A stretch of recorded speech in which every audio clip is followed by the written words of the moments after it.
not a fantasy. Now you and your friends can compete in the sport of kings and win big with Stable Duel. Get the app, pick your horses, and get in on the thrill of horse racing with daily games competing against other players. Bring home the glory and the cash and move up the annual leaderboard while you leave your competition in the dust. Get in the game with Stable Duel. Play, race, win.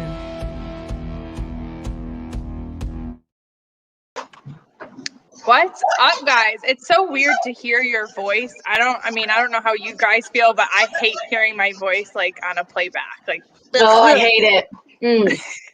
Nope. That's why we never watch these afterwards. Like for live only guys, then we're out. We never need to watch. So what's up? Bri Mott here. We have Kaitlin. Oh, I did it right that time. We have Kaitlin Free next to me, and down below we've got Race and Rachel. Super excited to get the gals together for a little Cappin session. I feel like this maybe never happens or it doesn't happen enough. Yeah, for sure. This is awesome. An all-girl cast. What? Oh. I know. And so I've been home the longest, and I'm literally in a ripped sweatshirt.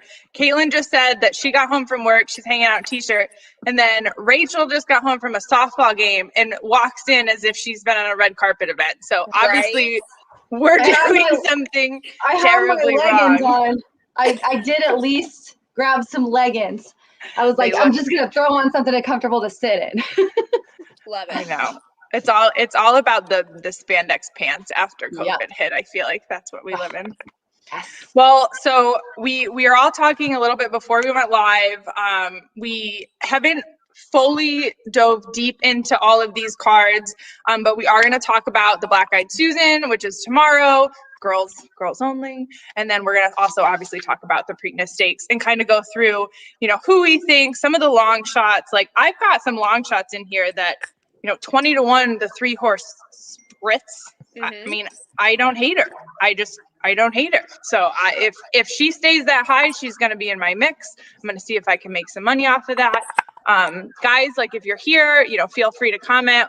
We'll put it up as long as it's not completely terrible. You know how some of you get. And it will answer any questions. So, all right, Black-Eyed Susan, grade 2, a mile and 1/8 on the dirt. Rachel just got wine from her honey, so we all need one like that. He's like, I'm out of here. Goodbye. I don't want to be on this. I tried to get him to, but he was like, nope, bye. What a man.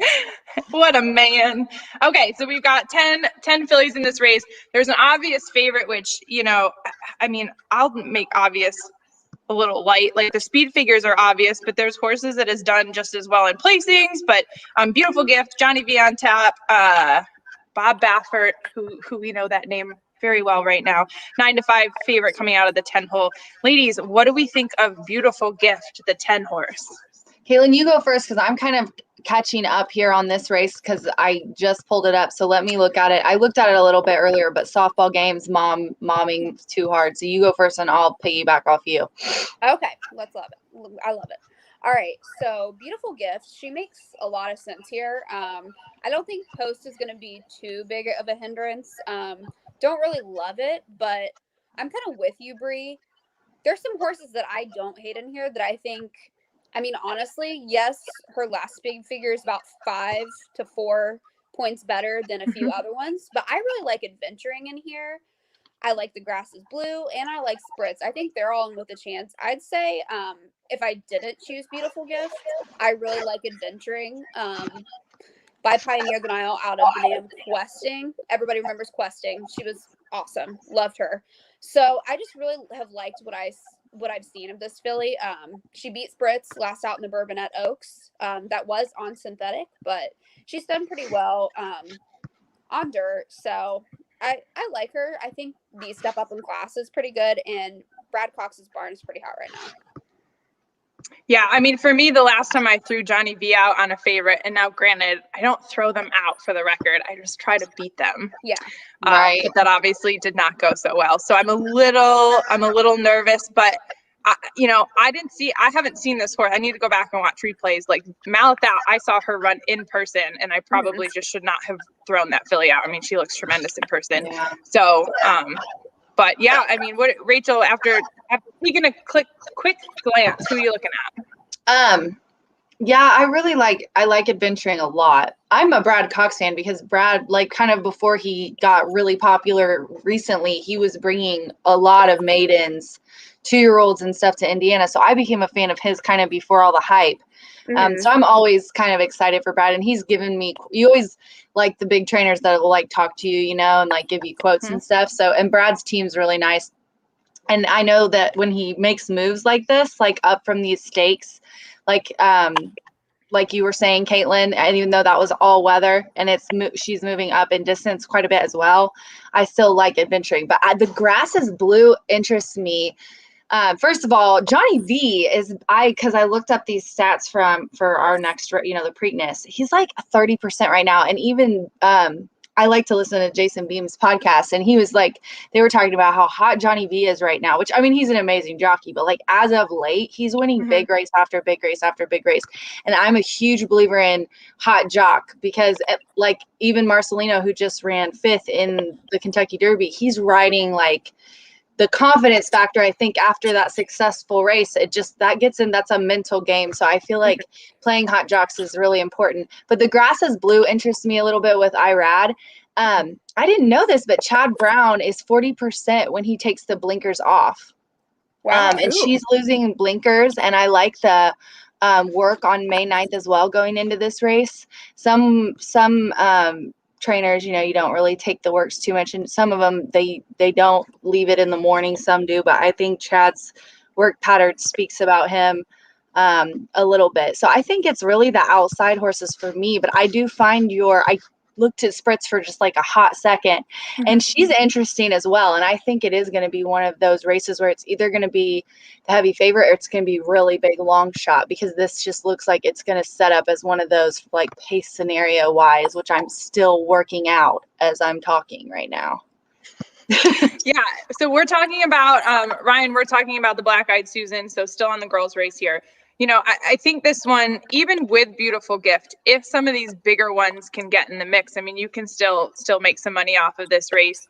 I'm still going to try to do there's going to be a Black Eyed Susan and Preakness double. Yeah. So I'm going to try to do those as well. That was fun to do for Oaks and Derby. I asked today on Twitter, like who a lot of people thought, and a lot of people liked Ice Latte, and I saw Army Wife as well. So Rosario is on Army Wife now. Granted, I expected bigger things from him in the last Triple Crown race, but maybe he can make up for it in this one. And then we've got Saez on Ice Latte. But yeah, so back to the grass is blue. I mean, she's won at this distance. Obviously, Irad is just a hot jock all around. Like, she's got the speed figures on there. Chad Brown, I do think this is, he kind of had a quiet year last year. I do think that he's coming back with a vengeance this year, and I think Preakness might be, Pimlico might be the cleanup for him. So Saya's on the lead with Ice Latte is dangerous. I was about to say that. Yeah, that's why I was looking at the pace scenario, and I was like, he might get loose on the lead and just not let it go. Louis Saez is good like that. Yeah. I like her pedigree a lot too. I missed this filly originally looking at this. Yeah, Pioneer of the Mile and a Malibu Moon Mare. Ooh, yeah. Really nice Malibu Moon Mare. She was really good when she raced too. So how much do you all look at like the sales prices? Do you like kind of look and be like, all right, so someone spent some money on this thing. I'll sort of look at them a little bit in maidens, but when it comes to this, like when they've run 5 times, the sales price doesn't matter to me anymore. I would agree. Yeah. I honestly only mention it if it's like $400,000 maiden special weight or like something astronomical is usually when we mention it. And then I'm like you, once it's ran a few times, it's not really something to consider after it has. But it's always interesting to me to look at sales prices on like, this is kind of a digression, but like when I'm looking at horses that people have bought for like $5,000, even if they're not Indiana breds, like it's just like a September like fall sale horse, and it's made like in its first 2 years, like over $100,000. You've got to think about the person that spent like $5,000 on a horse and hit like just normal people. You know what I mean? We're not talking about the Bob Bafferts of the world or the Ramses or whatever.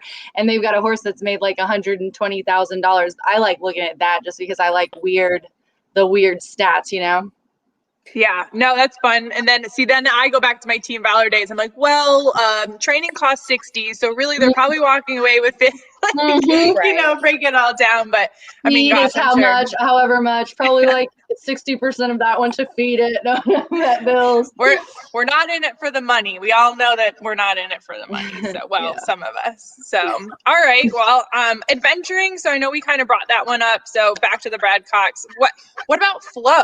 Like, I feel like you don't hear about Flo anymore. Is he like cold? What's going on with Flo? Yeah, I feel like he's gone kind of cold a little bit. He's still at 25% for the whole year. Oh, good. You had that. But I don't know. know. There's just I feel like there used to be like massive like buzz, just no buzz for Flo. So Flo, like turn it back up, buddy. We need your buzz back. We need a little bit more for you. So Flojo will get back. He will. The Indiana Derby, he always crushes on my Indiana Derby days when he comes. Like the undercard, at least he always wins. Like it seems like he's had a double or like, at least one big stake on our card. He does really well on that big day.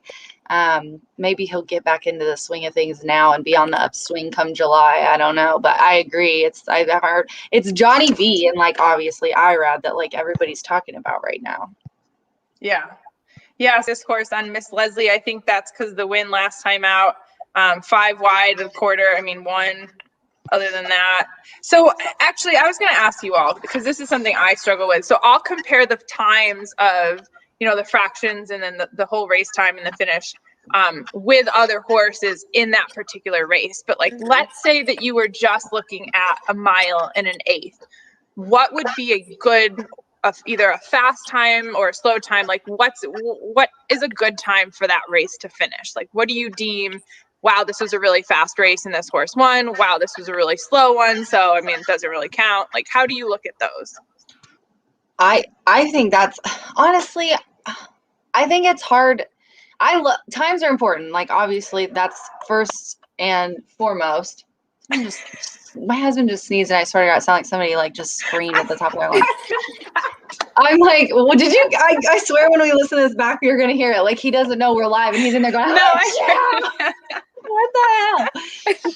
Honestly, I think it depends on who they're running with as far as time wise, and you got to think of pace scenario. Like, were they pressed? Did they go really fast at the beginning? Like, when I'm looking at past performances, I find it a little bit more confusing to go through that when really, if you just compare the distance race and then look at the times with the speed figure is kind of what I do. I try not to get too in my head about stuff like that. Like obviously when you're watching the race, you're like, oh my God, they just went like really quick on the front end or really slow or whatever, depending on the distance.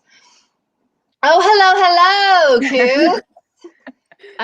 So I don't know. That's a hard one for me. It's yeah, setting the pace is important and how the race lays out, but I don't know. I don't really have a good answer for that because I feel like it depends on the scenario of the race, sort of. You know what I'm saying?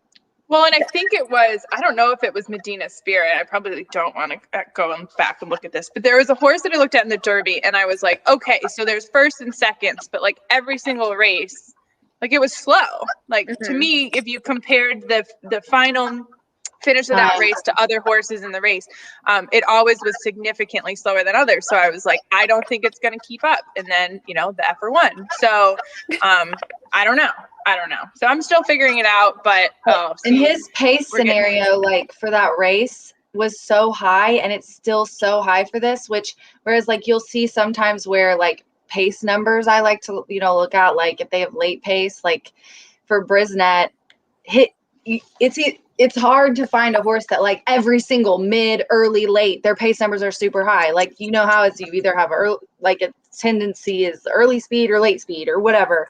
His are all high. So like I get off that race what the pace like is going to look like, but I'm with you. I just don't know if that's going to be held on given the situation. And honestly, I'm just kind of thinking, I know I'm jumping to Medina Spirit because you kind of segued there, but I believe in karma. I believe. Okay, so we've got final times don't matter a ton because each track is different. I get that. That's fair. I agree. And then that's kind of what I was saying. 148 and change was a desired Derby prep time. Okay, so here's an embarrassing story. So Okay. I used to take an equine nutrition class. It was an 8 a.m. and I lived, let's say, like a mile away. And I worked at a bar at Penn State. So like I would work until 2 a.m, get home at 3, and then I would have this freaking 8 a.m. So I was like just a miserable cow. And one of the best teachers at Penn State, like still talk to him to this day. But so at the end of one of his exams, he had a bonus question. And I did work in Lexington, Kentucky at Ashford Stud my junior year.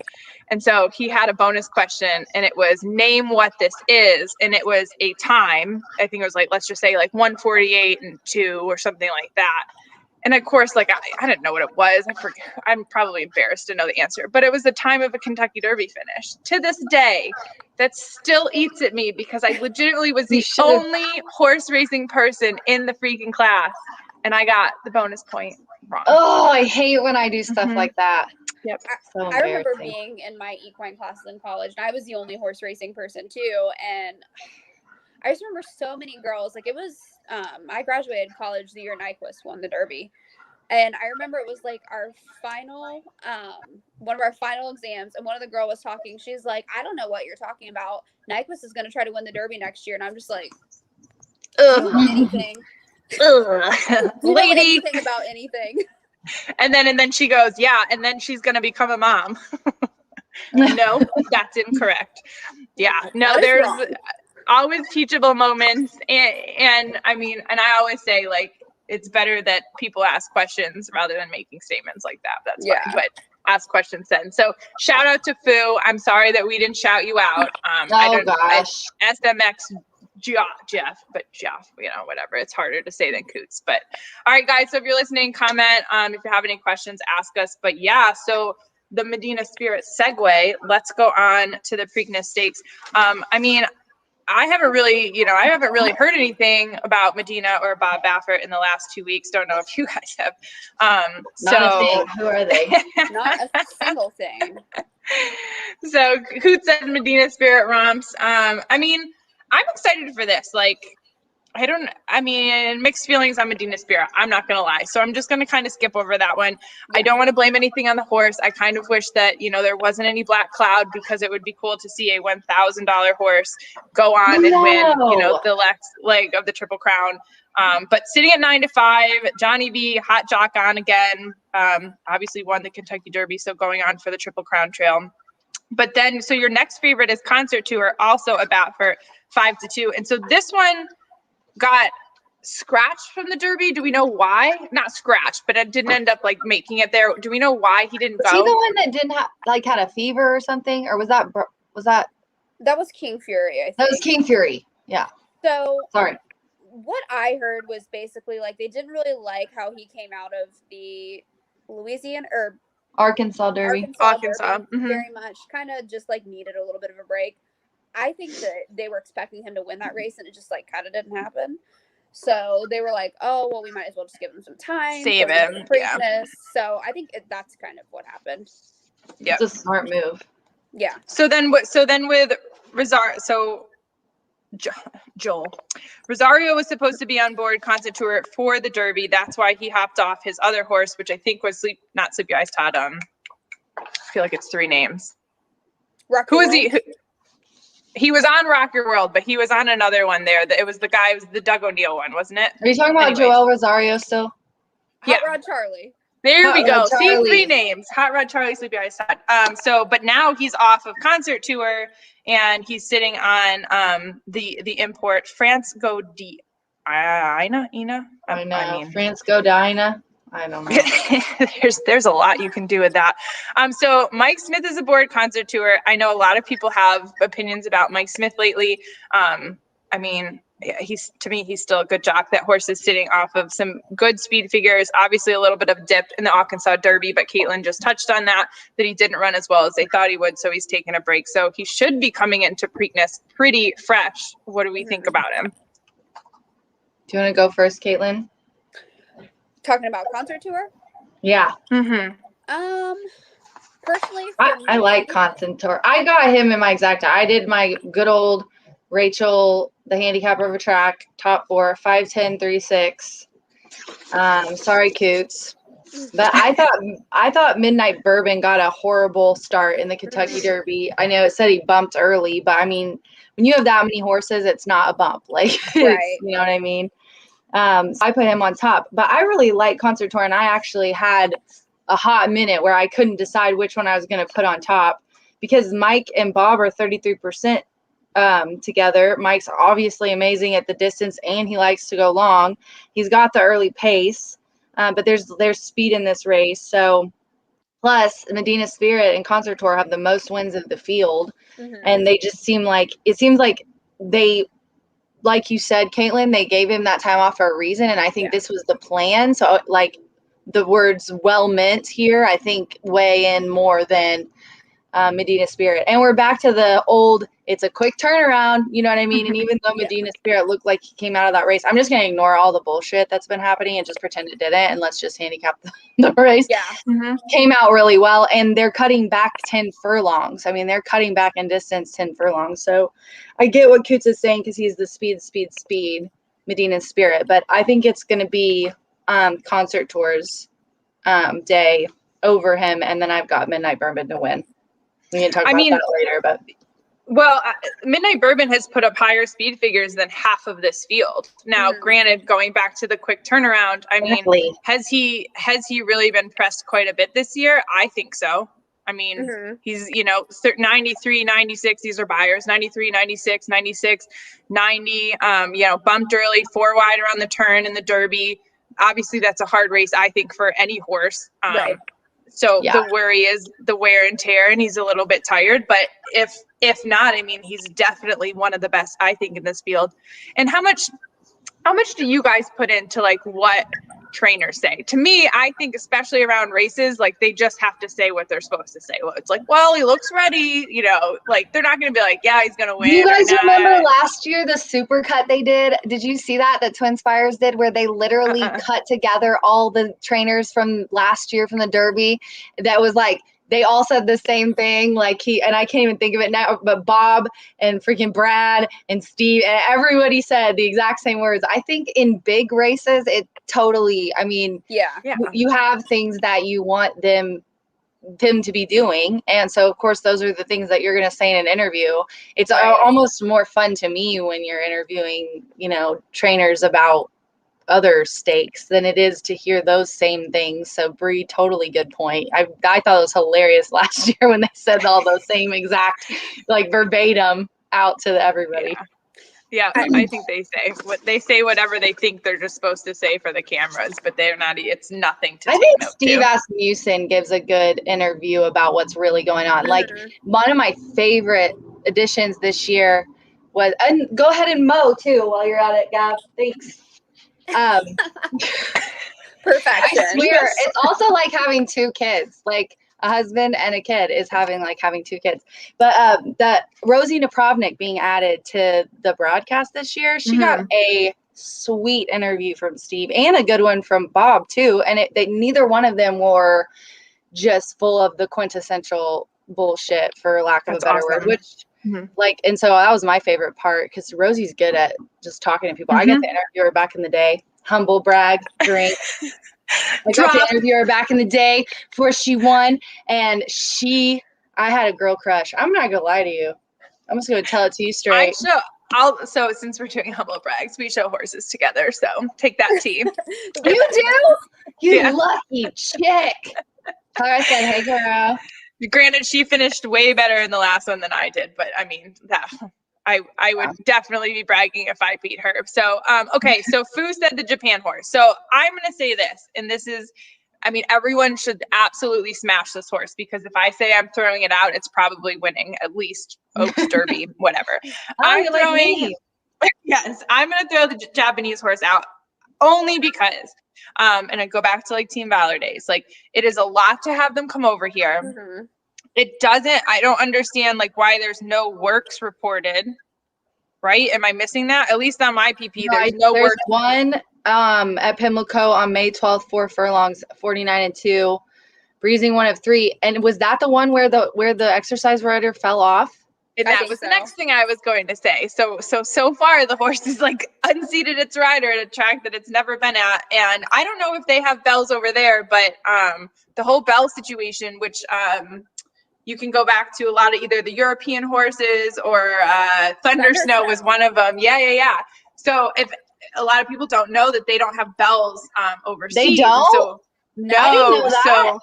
So when the gate will open and then the bell goes and then they're in the Kentucky Derby with 150,000 people screaming their brains out, throwing, mint juleps in the air. Like, I mean, it's just a smack in the face. And so they have started, I know, like the Aiden O'Briens and stuff, they have started, training that into them so that the bell isn't one of the scary scenarios. But I don't know about Japanese horses. But I'm just, I gotta throw it likes out. him? Who Fu said it? Oh, here we go. I think I forgot. I think this is a prep. That's exactly right. This is a prep for the Belmont. Oh, yeah, that makes sense. Yeah, Well, then here we go. Watch This the is Japanese our race where he goes in front and down stretch when tested, he just draws away easy. I did not watch that race. I didn't even. I'm not. Dude, if there's good a at 1 million international bonus, I'll go to Japan and run in the Belmont. Okay, girl, same. Japan, send me up. I'm coming. So I'm gonna try to do something really crazy in this race. Tell us. Do tell. So I think with Midnight Bourbon, Concert Tour, and Medina Spirit, and even Ram, I think there is some crazy speed in this race. I'm not sure. Like, I mean, with the Bafferts in there, it's kind of going to be a little bit hard to tell who does what and who sits where. But I think this race could potentially set up for a horse that also skipped the Derby and was prepping for this race. I really like Rombauer in here. That's my super. I love Rombauer. Go, girl. Well, his race in the Bluegrass really impressed me. Got kind of a tough trip. That track is super hard to close in on. And I mean, nobody was beating Essential Quality or not Crowded Trade, Highly Motivated. But as good as he ran with the circumstances he had, I was very, very impressed. I think this horse is really legit, and they've been saving this horse for the Preakness because he won the El Camino Real Derby, and that's a win and you're in for the Preakness. So I think this horse is going to be really ticked up. I like how Flavian Pratt's been riding lately. So I think he switched Frenchies is what I wrote down. I think Concert Tour is the most likely winner, but I'm not going to bet that horse at that price. So I think I'm going to put Rombauer on top and see if he can pick up the pieces there late. I like it. Yeah, I agree with you. An in-depth look at that one, Essential Quality. And I'm going to use the Japanese horse just in case. Kaitlin, you're going against my one throw out. That's my one throw out too, though, honestly. And now I feel stupid. Bri and I are like, Rombauer wins number 6 by nosing out of the 9. Oh God, get out of here, Henry. Jesus. The 6 and the 9. I will say about risk taking, he reminds me a lot of Cloud Computing. Okay. People are almost identical for the time that Cloud Computing had coming into the Preakness. I thought Cloud Computing made no sense a couple years ago, but looking at it, this is like the exact same type of horse. So I like risk taking, and I actually like that he's been off for a couple months because when Chad gives his horses just that like 30 to 60 day break, he's like 25%. Yeah. I like him better than Crowded Trade in here.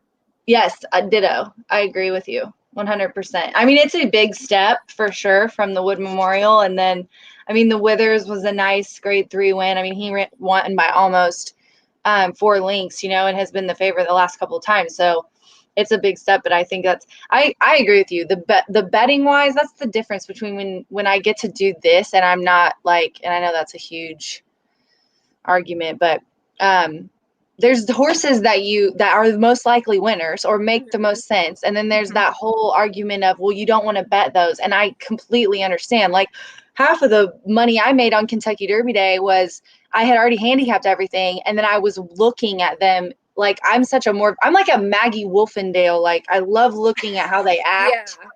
And I love her too. Well, she's so good. They're all so good. based So off good. the way that Midnight Bourbon acts, and I mean, he Oh acted God, yeah. so much better than I thought he would during the Kentucky Derby. But I mean, he was still like kind of being stupid during the race. I don't trust that horse. Hot take. Okay, hot take. I got in an argument with an old horse guy about this. If you watch that video, I saw it first when Michelle shared it. It's almost like he acted up, and we're all like around horses. He acted up when he was on the outside of the paddock, I feel, because everyone left.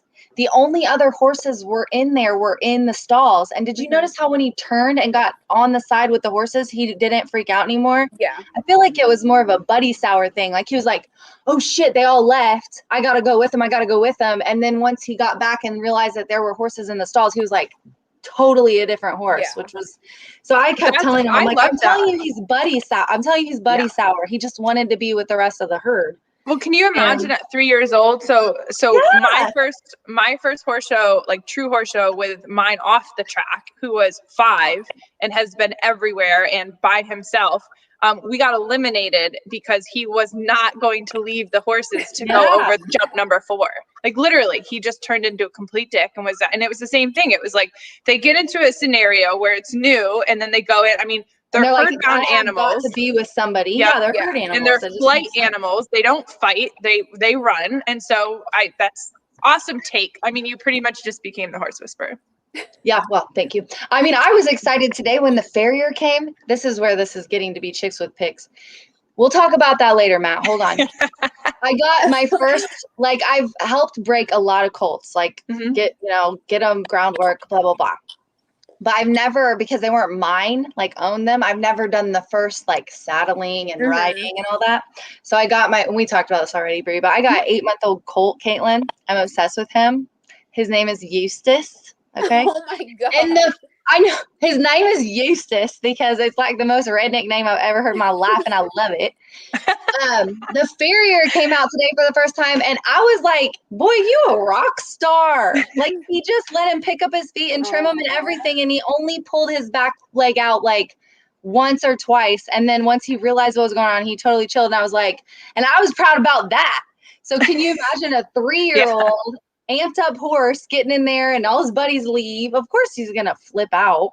I didn't even catch that. Like, I just thought he was being a dick because I'd seen it so many times, and like literally. Had he done that before though? I hadn't watched. Had he done that before? Oh, okay. So he's just a dumbass. It was just like his thing, and my hot take on Twitter was, I was like, this horse is gonna pull 1,000 words in the Derby. He's not even making it to the starting gate. I always think of that one. Yeah.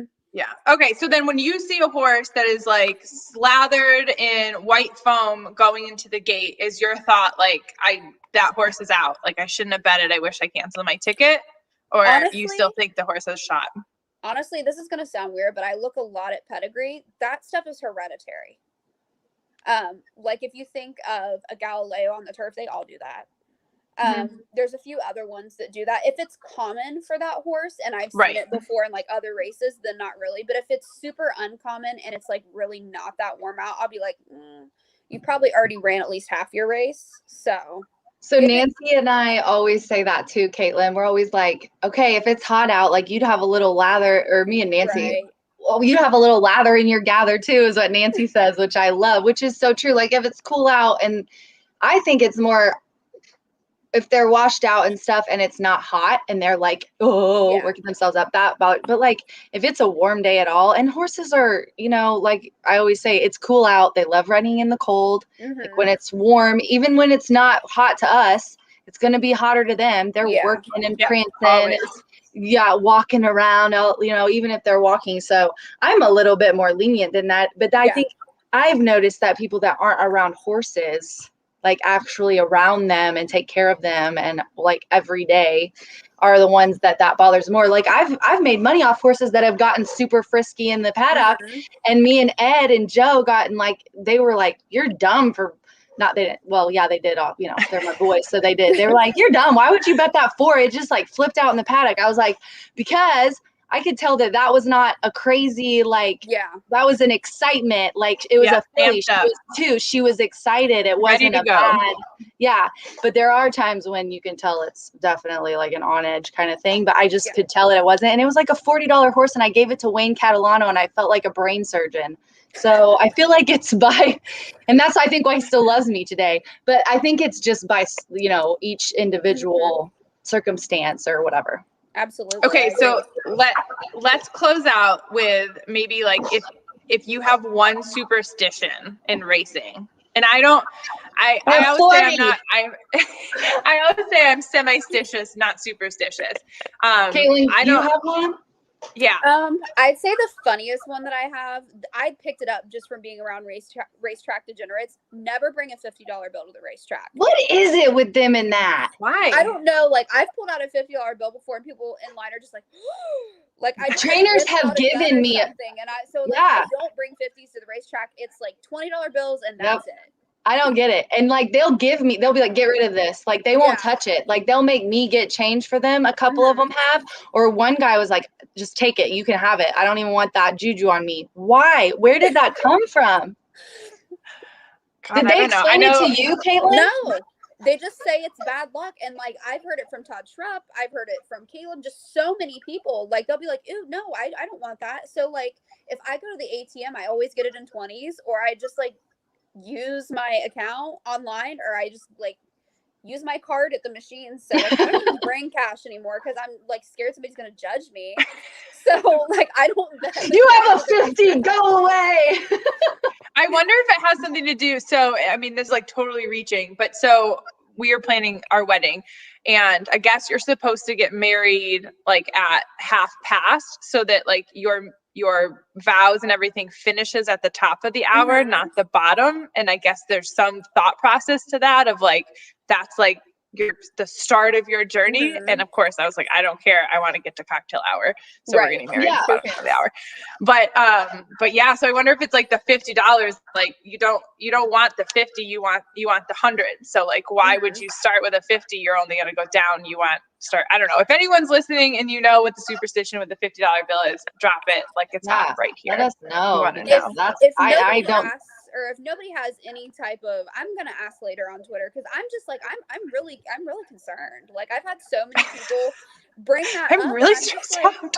I am concerned. I'm a concerned citizen for the $50 bill. Like I don't know what this means. That's crazy. Okay, what else? So Rachel, what's yours? Do you have one? I have so many. Okay, first of all, if I really want a horse to win, or if I bet on it, which I get chastised so much about, I'm out of wine, so call Kitty Meow. Let's go. Okay, if I have money on a race, I don't get to bet very often because I'm literally in between doing schedules and stuff, and then TVG, and for tomorrow's handicapping, and then softball games I have to leave early for. I know. Okay, here, listen. This guy been in racing since he was 15, okay? And he's 60.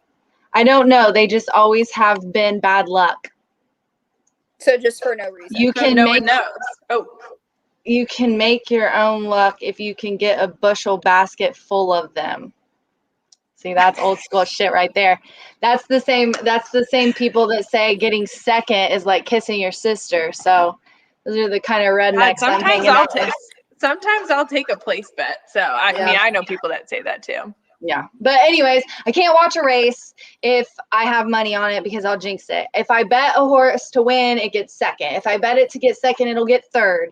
If I tout my friends, people that I really care about, if I tout it, not just handicap it, like I'm like, oh yeah, Tiana told me her horse was live today. It never does well. No.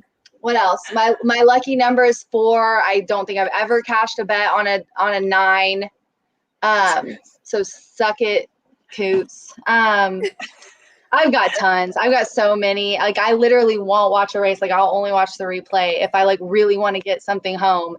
So today, look, humble brag. I hit the first 3 trifectas, the superfecta, the exacta, was alive in the pick 6 today that I actually bet with a $69 horse that I had. Nice. Yeah.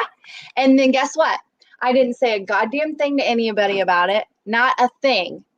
And because as soon as I say something, it jinxes me and I lose. If I get on a streak and I've won like 6 races, if I go on Twitter, because I manage the IG and put on IG, which I would do for anybody else. Like if Nancy hits an ice cold super, I always tweet about it. So like sometimes I'll put Rachel had an ice cold super or whatever. I don't do that anymore. I don't give a shit. I'm not promoting myself anymore because I said one thing to my husband at the game. And I said, done. yep, lost the last 2 legs because I said something. And so I know that's why.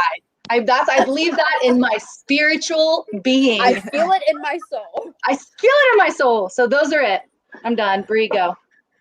Oh, I don't. So again, like I don't think I'm superstitious. I kind of fight that a little bit. I will say this: like I remember when I worked for Nick Zito, he would not allow black cats in his barn, and I know a lot of them are like that. So that's kind of a fun like trainer superstition, like no black cats in Zito's barn. I always learn, and I don't know who dropped this, but like, and I still think this. It doesn't change my bets. It's more of something fun. But if you see a horse like poop right before they're going in the gate, I'm like, I've heard that one. Like that's a winner right there. He's just taking some weight off. But no, I don't really have any. I mean, I'm sure that they're there. I will say I remember like superstition is being on the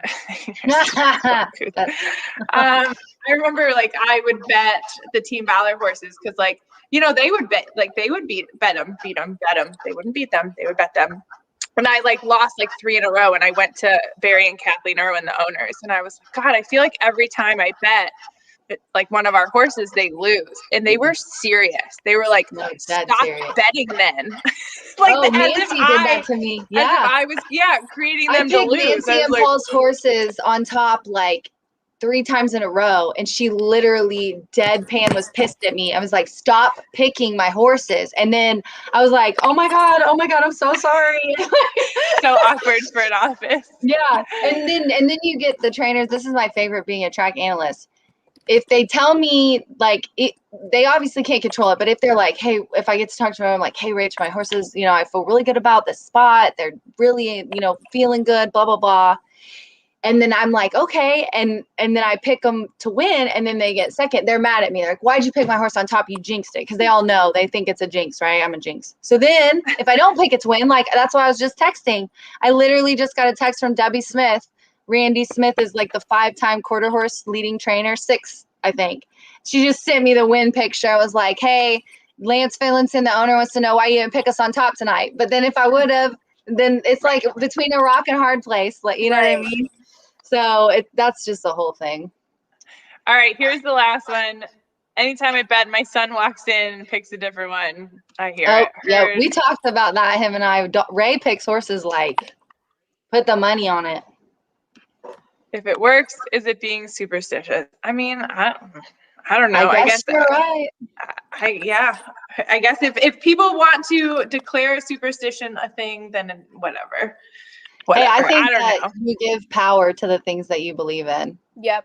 I believe that if you don't think about it and you don't talk about it and you don't give it then you don't give it any power. But this $50 bill thing, it's got so much power. It's like it's genuinely bothering me. I'm like, what? Why? Well, now I'm not that I carry $50 bills around with me anyways, but now I'm not going to if there was ever a chance. So I just I don't carry cash in general, like ever. I don't either.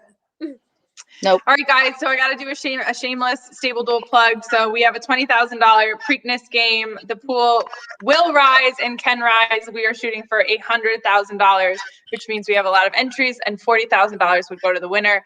It's $100 to get in, and it's a whole there you go, girl. It's a whole day of racing for $100. Throw a couple in there, you can win a bunch of money. And again, I already did it. You're playing against these 2 girls. Oh, I did so good the first time. You're playing against a lot of people that have commented and hit us up on Twitter at Bri Mott, at Racing Rachel, and at Kaitlin Free, right? That's Kaitlin your handle. All right. So hit us up. Lady Luck is there you go. We're gonna end with that one right there. Thanks you guys so much for tuning in. Good luck this weekend, and then we'll probably throw out our picks, right? You guys will. Yeah. Oh yeah. I'm at least gonna do the big races because I've got All right. For sure. Well, good luck. Girls. I know I'll talk to you guys soon. I want to do this again. Yeah. I mean, duh. Hot girls, All right. chicks with picks. Good night, y'all.